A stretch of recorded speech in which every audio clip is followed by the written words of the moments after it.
Hi everybody and welcome. Today we're going to look at the topic of marginal hands. In fact, in particular, we're going to look at a hand played by my good friend Alexis Harakis on PokerStars, which definitely falls in the category of marginal hand.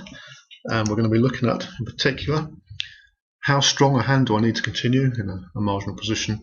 How do I maximize value? And equally important, how do I minimize losses? And what we're going to be using to look at this is Boom Player, which is a really good way of hand read playing, an excellent site if you haven't seen that before.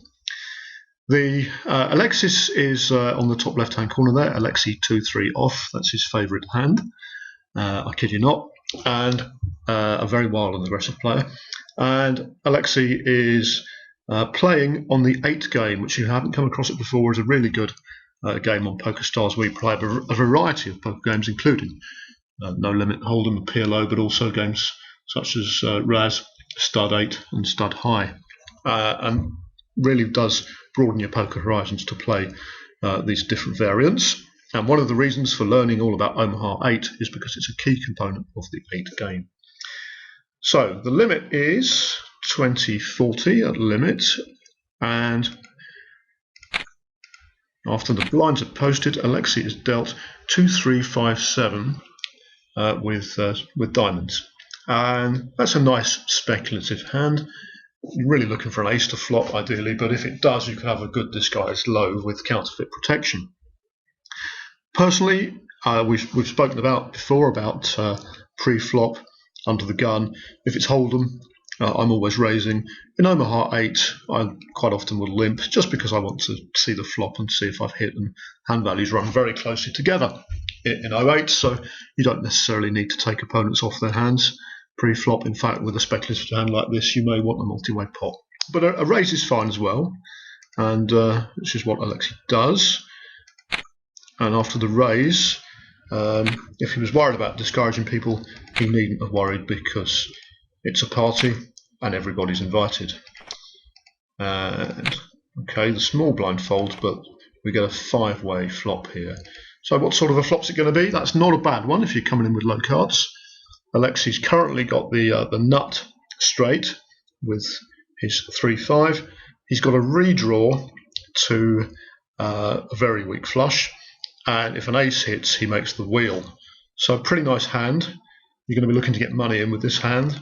After a bet from player 5, he's leading into 4 players, so that's evidence of a bit of strength, isn't it? You could consider raising here with the nuts, but maybe why not see a turn? Your position's not good. See a turn, see what develops, hold your horses for a little bit, keep some opponents in. So Alexi calls, and I'm going to fold, and then player 2 raises. Now, what sort of hand can raise on this board?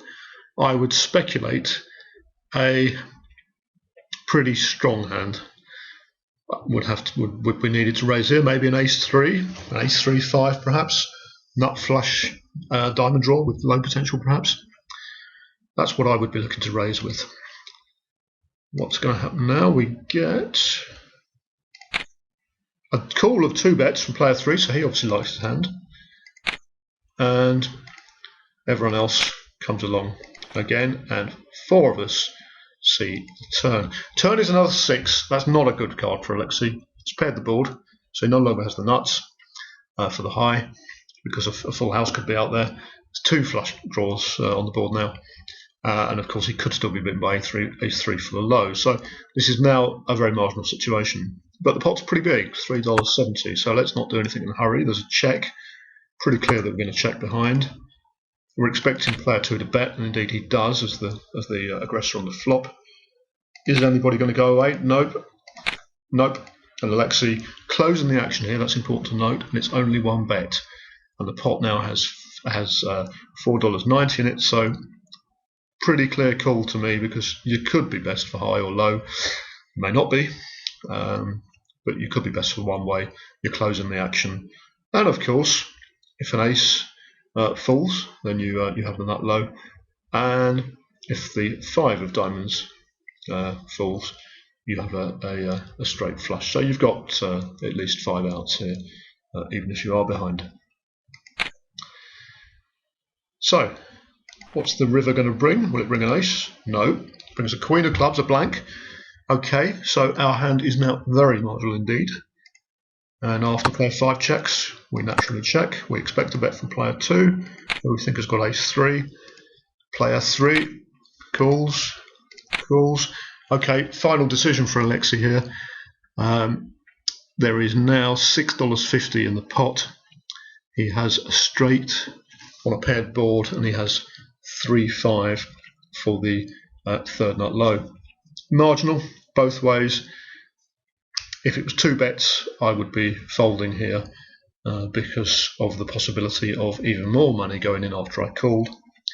But for 1 bet, closing the action with no possibility of a raise, I think this is a very clear call.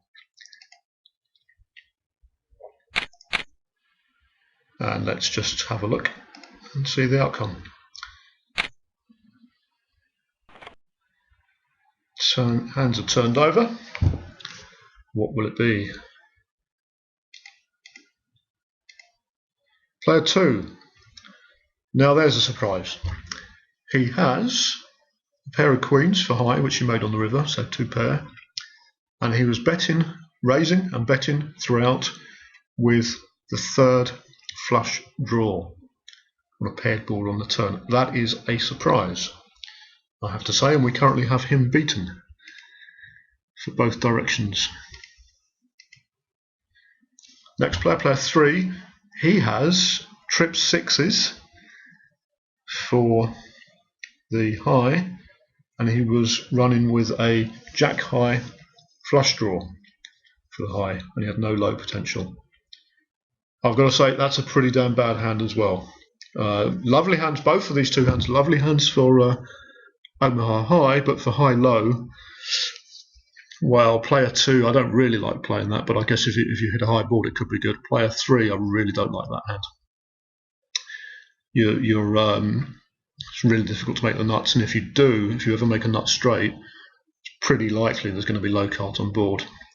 For example, if the board reads something like 7, 8, 9, and you're making a 10 jack nut straight, well, then there's at least 2 cards to low already. So it's really difficult to scoop with that hand. Really don't like that play. How about player 4? He folded early, didn't he? Player 5, okay, he's got trip 6s as well, and he was chasing the king high flush. So, boy, everybody was chasing that diamond flush, and therefore there was only 3 outs available. There was only 3 diamonds left in the pack. And we had a lot of people drawing virtually dead there, to be honest, and miraculously our marginal hand is going to pick up the low because nobody else was going for low, and it's going to pick up the high. So well done, Alexei. Pretty surprised I think you were to scoop that, but a nice pot. And opponents, thank you for your contributions, and if you could leave your name and address, we will be around to play lots more Omaha high low with you. So let's put all that together. And we were going to ask about marginal hands. How strong a hand did we need? How are we going to maximise value? And how are we going to minimise loss? Okay, what did we see? Well, pre-flop, hand selection is really critical. You see the guys who came in there with the 8-6 type hands, and then the marginal flush draws. They were feeling like they had enough to continue, especially when the two guys made trip 6s on the turn. They got themselves caught, stuck in big pots because they were playing dodgy hands pre-flop. Beware trouble hands, which has a whole chapter to itself in my book. Post-flop, some considerations. How many players are you up against? The more players you're up against, the more likely someone will have the nuts in either direction. Are you facing 1 bet or 2? Remember that 2 bets is not just a bit more extra to call, it's the fact that it could be reopened again after you. And do you close the action? Same principle. What was good there was that Alexei was able to close the action each time, and he was confident his call on flop, turn and river was the last time money was going to go in there. So, I hope you found that a nice, enjoyable hand. Well done to Alexei for some well-played poker there. And if you're interested in reading more, a reminder, my book, Omaha 8 or Better, Winning at High-Low Poker, is now available on Amazon for Kindle. Look forward to seeing you all soon.